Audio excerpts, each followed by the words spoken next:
Hello, my name's Carla Guerrera, and I'm thrilled to be among the incredible team of professionals at the District of Mission, helping to champion and advance the waterfront revitalization.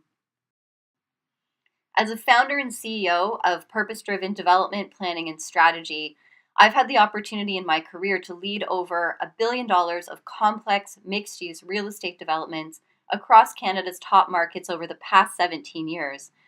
Much of this has focused on waterfront revitalization projects.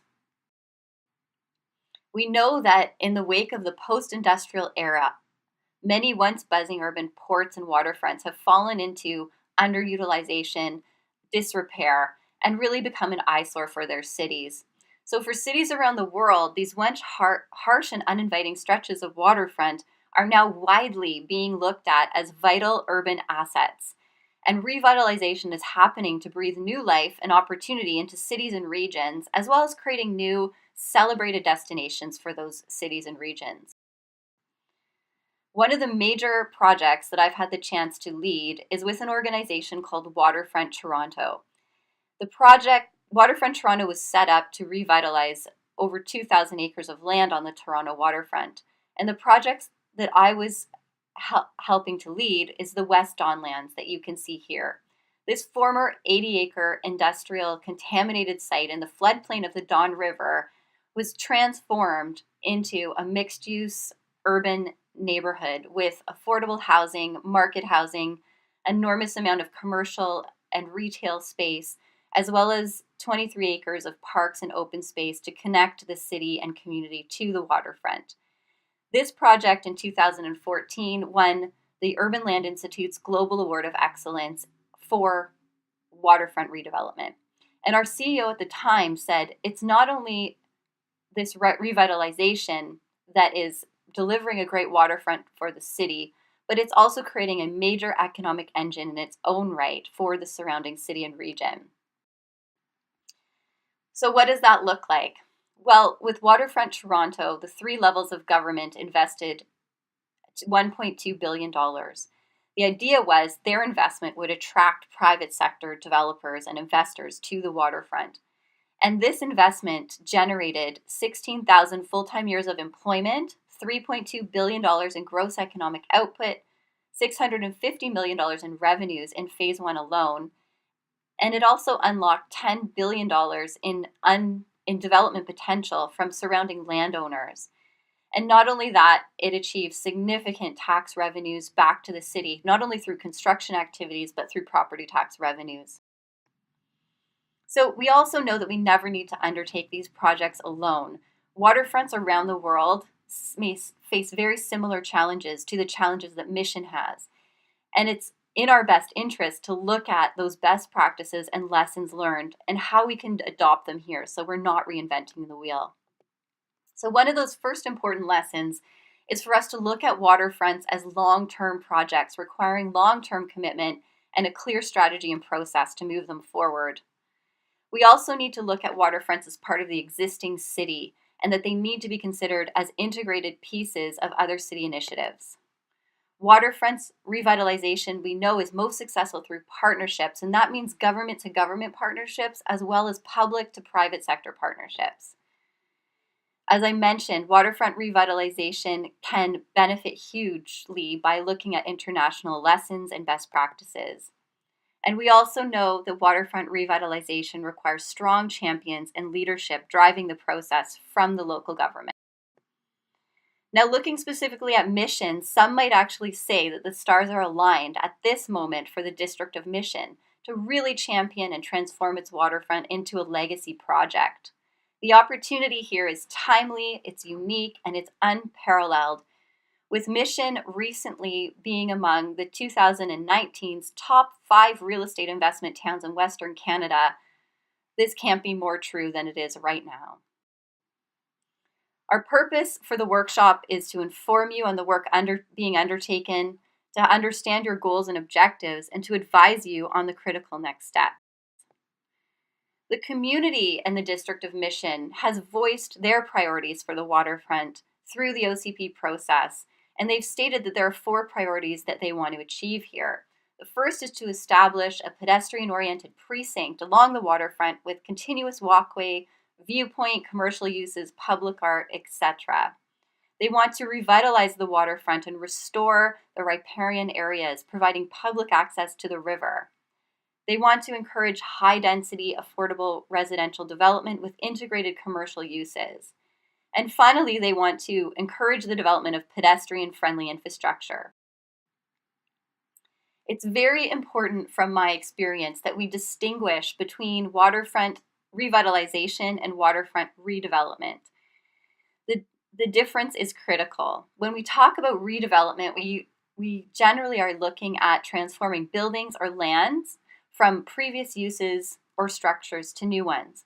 Whereas revitalization is much more comprehensive in scope. It looks at development, absolutely, but it looks at transforming areas that are derelict or underutilized by providing new infrastructure like roads, services, parks, art, etc.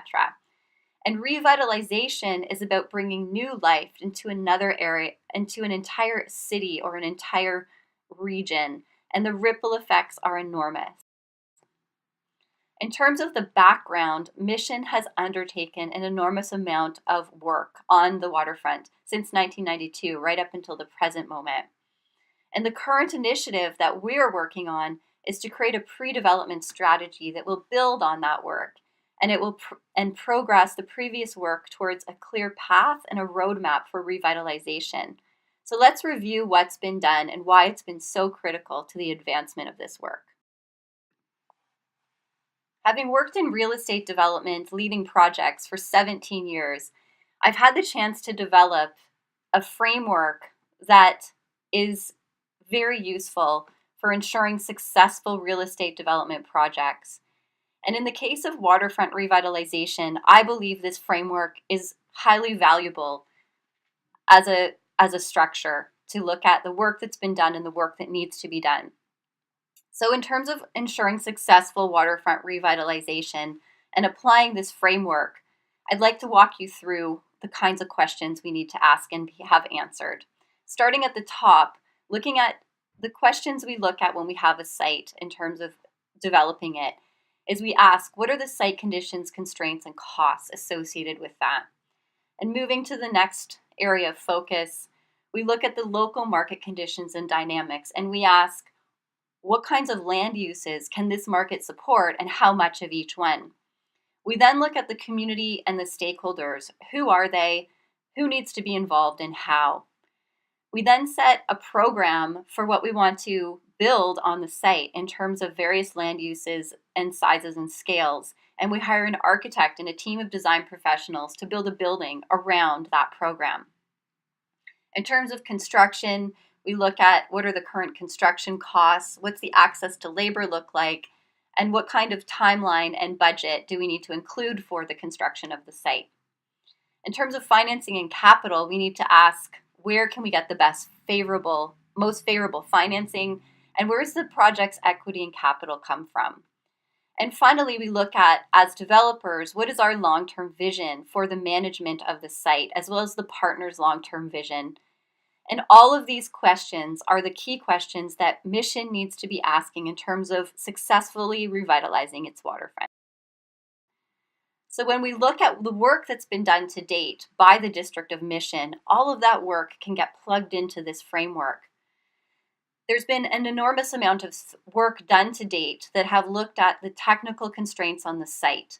And that work has told us that there are 9 key constraints to redevelopment on the waterfront. 3 of those constraints are the most challenging or problematic, and those are geotechnical, flood management, and municipal servicing.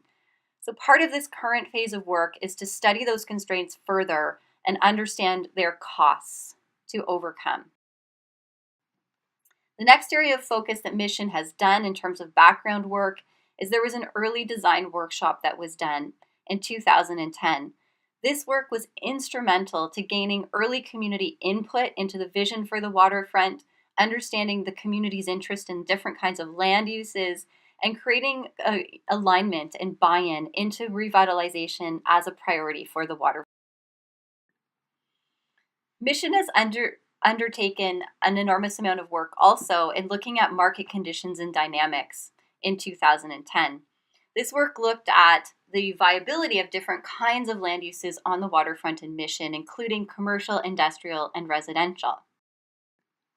In this current phase of work, we are building on the work that's been done to date and creating a foundation, a solid foundation from which Mission can move forward, fully identifying all of the risks, the questions that need to be asked, and the gaps that need to be filled. This work will enable Mission to move forward on waterfront revitalization, fully informed, aligned on issues, and with clarity so that the necessary advancements can be made. Through this work, we're going to be focusing on working with Council to determine Council's long-term interest in any of the waterfront lands, as well as priorities and goals. We've had a number of successful workshops with the landowners to understand their interests and concerns in waterfront revitalization, as well as building their engagement and confidence into this process. The goal will be to set out a Mission waterfront revitalization roadmap that will set out clear phases and steps that needed to be undertaken to progress the work. And I've had the chance to speak with Storm Cunningham, who's a global expert and author on waterfront and urban revitalization. And he's had some very interesting insights into this process. He said that effective business leaders know that a process and a strategy is needed to produce anything successfully. And nowhere is this more important, in his view, than with city leaders when it comes to successful waterfront revitalization. In his experience, 80% of these projects fail because they focused on designing and planning far too early before setting out the kind of strategic process and roadmap that we are creating for Mission right now. We know that there are 88 different landowners that we're dealing with that have a stake in the future of the waterfront. We've done our workshops with them. We understand their interests and concerns. The community has clearly set out a vision as outlined in the OCP for the waterfront. And Mayor and Council have a critical stake in the future as the opportunity to be municipal champions of this exciting waterfront revitalization legacy work. Thank you for your time. I look so forward to meeting all of you and very much looking forward to working with you on this incredibly unique and unparalleled opportunity for the District of Mission.